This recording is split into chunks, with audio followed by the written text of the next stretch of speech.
আমার ধারণা ফার্স্ট ম্যাচে উনি অ্যাভেলেবেল থাকবেন না। আপনারা তো আমরা টিমটা 28 তারিখে দিব, তখনই আমার মনে হয় এটা আপনারা ক্লিয়ার হয়ে যেতে পারবেন যে তিনি কয় ম্যাচের জন্য অ্যাভেলেবেল থাকছেন এবং কয়টার সময়ের জন্য অ্যাভেলেবেল থাকছেন না।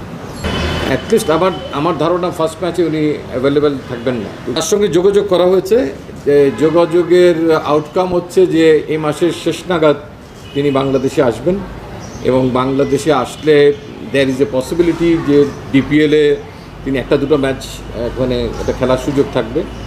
তারপরে আমাদের টিম ম্যানেজমেন্টের সঙ্গে ঢুকে যাবেন তিনি, সেখানে কিছু তো ক্রিকেটিং স্কিলের প্র্যাকটিসের একটা সুযোগ থাকবে। টিম ম্যানেজমেন্ট যেভাবে চায় তিনি যেভাবে চান। তারপরে ডেফিনেটলি আমরা চাইবো যে T20 ম্যাচে যেহেতু 5টা ম্যাচ আছে, শেষের দিকে তিনি যেন খেলার সুযোগ পান।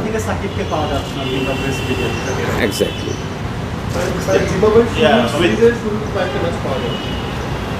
আপনারা তো আমরা টিমটা 28 তারিখে দিব, তখনই আমার মনে হয় এটা আপনারা ক্লিয়ার হয়ে যেতে পারবেন যে তিনি কয় ম্যাচের জন্য অ্যাভেলেবেল থাকছেন এবং কয়টার সময়ের জন্য অ্যাভেলেবেল থাকছেন না।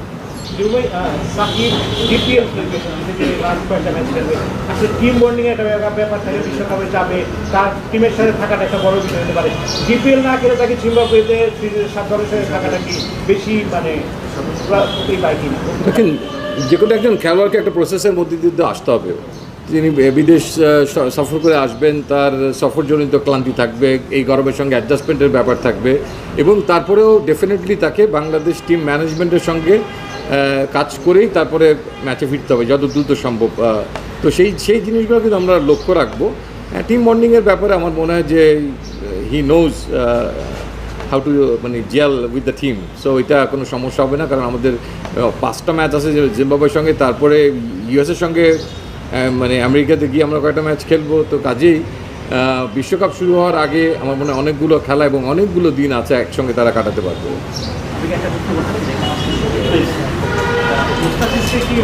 আপনারা পুরো সিরিজ আশা করছেন নাকি একটু বিশ্রাম দিয়ে খেলাবেন, যেহেতু IPL ক্যাম্পেইন সেটাও বিবেচনা রাখেন?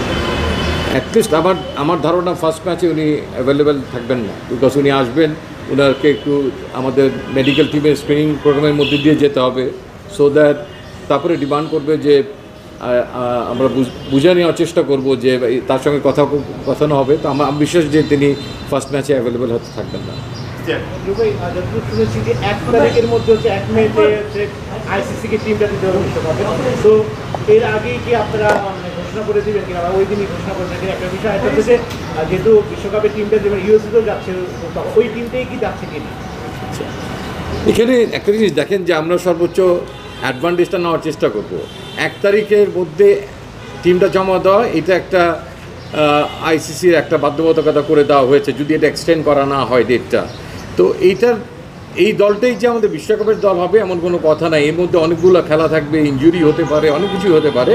তবে সেই দলটা কাছাকাছি একটা দল হবে। আমরা বেসিক্যালি এটা বোর্ডের ব্যাপার, এটা তারা কি প্রকাশ করবে কি প্রকাশ করবে না, এটা একটা দল আমাদেরকে দিতে হবে, সেটা আমরা দিয়ে দেওয়ার চেষ্টা করবো as close as possible. Maybe by that time Soumya Sarkar হয়তো মাঠে তখনও নাও ফিরতে পারে। আমাদেরকে সেই সময়গুলো নিতে হবে এবং যতটুকু সুযোগ আমাদের আছে যে আমরা যে কোনো সময় যে কোনো কারণেই প্লেয়ার চেঞ্জ করতে পারবো, ইনজুরি ছাড়াও।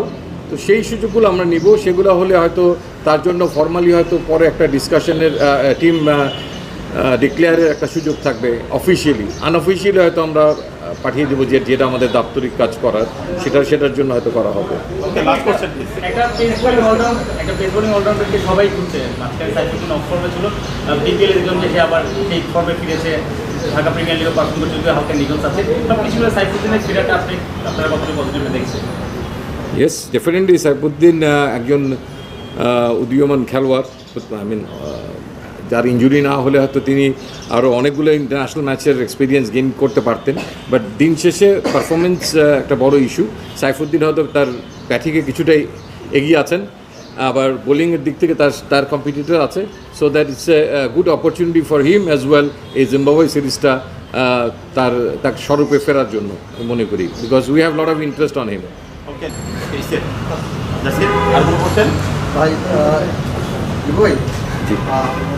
আপনারা 19 জনের স্ট্যান্ড বাই সহ দিলেন, এটা কি এখনো তো একটু সময় আছে, একটু কম ইয়ে হয়ে গেল না, নাকি আপনারা চাচ্ছেন যে যেই টিমটা করেছেন বা 20 জন এদেরকে নিয়ে যতটুকু বেশি সম্ভব ইয়ে করা যায়, প্র্যাকটিস বা ট্রাই করা যায়, ওইটা চিন্তা করেন? আপনি এক্স্যাক্টলি রাইট পয়েন্টে হিট করেছেন।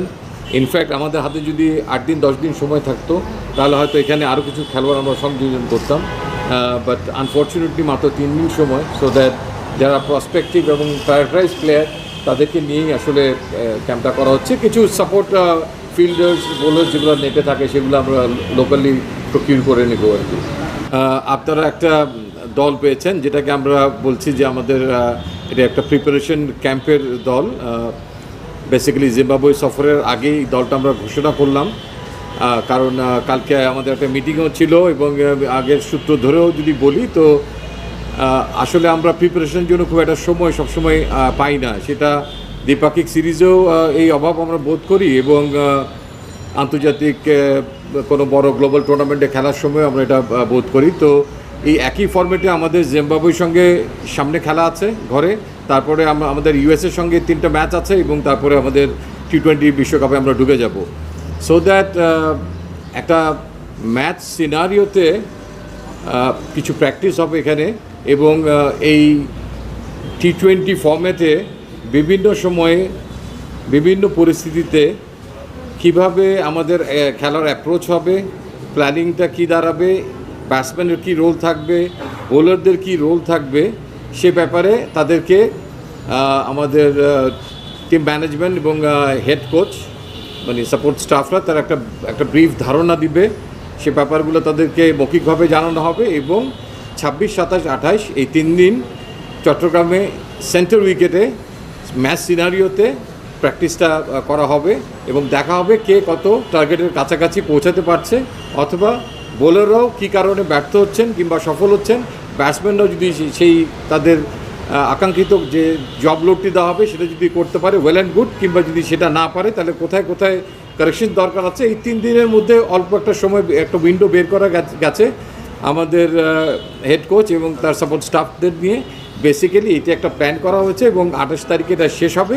শেষ হওয়ার পরে আমরা জিম্বাবুয়ের এগেনস্টে মূল দলটাকে আমরা দিয়ে দিব এবং এই 17 জনের ব্যাপারে হয়তো আপনারা বলতে পারেন, তো আমরা ধরে নিতে পারি যে সামনে আমাদের যে খেলাগুলো আছে সেই খেলাগুলোর ব্যাপারে যদি কেউ আহত হয় কিংবা কোনো কারণে যদি আমরা দল পরিবর্তন করতে চাই ইউএসএ অথবা T20 ওয়ার্ল্ড কাপের সময়ও, সেই সময় যে ব্যাকআপগুলো আমাদের দরকার হবে বেসিক্যালি তাদেরকেই এখানে রাখা হয়েছে, যাদের গ্লোবাল ক্রিকেট খেলার এক্সপিরিয়েন্স নাই কিংবা আমাদের হেড কোচের সঙ্গে এই সমস্ত বিষয় ইতিপূর্বে যারা ইন্টারাকশনে আসে নাই, তাদেরকে মূল প্রাধান্য দেওয়া হয়েছে। এবং আনফর্চুনেটলি সাকিব আল হাসান এবং মুস্তাফিজ না থাকার কারণে তাদেরকে আমরা এই টাই আপ করতে পারিনি এখানে। And at the same time Soumya সরকারও সম্পূর্ণ সুস্থ নয়, তিনি ইনজুরি থেকে আস্তে আস্তে ফেরত আসার চেষ্টা করছেন, আপনারা জানেন। তো সেখানেও তার নিবিড় একটা পর্যবেক্ষণ হবে। আমাদের স্ট্রেংথেন ট্রেনার আছেন ওখানে, আমাদের ফিজিও আছেন, তারা দেখবেন। বাট কৌশলগত দিক থেকে যে লেকচারগুলো হবে সেগুলোতে তিনি যেন পার্টিসিপেট করতে পারেন সেই জন্য তিনি দলের সঙ্গে থাকবেন। মানে দীপু ভাই, আমরা যদি 17 লেখা আপনি 3 জনের নাম উল্লেখ করেন, মানে 20 জনের যে ব্যাপারটা আসবে তারাই ওয়ার্ল্ড কাপ সব কিছু মিলে আপনাদের ফুল 3 জন বলতে এখানে আমি সাকিব মুস্তাফিজ সৌম্য অলরেডি 17 জনের মধ্যে আছে, 2 জন। জি, এই 19 জনে আপনাদের বলা যায় এই 19 জন থেকে ওয়ার্ল্ড কাপ হবে এখানে না। যদি স্যার এক্সাম্পল কোনো আমার অফ স্পিনারের ইনজুরি হয় সেখানে হয়তো আমার মেহেদি মিরাজ আছে, he is not included here, he has enough knowledge about T20 এবং তার কোচ যে সমস্ত দিক নির্দেশনা দিবে।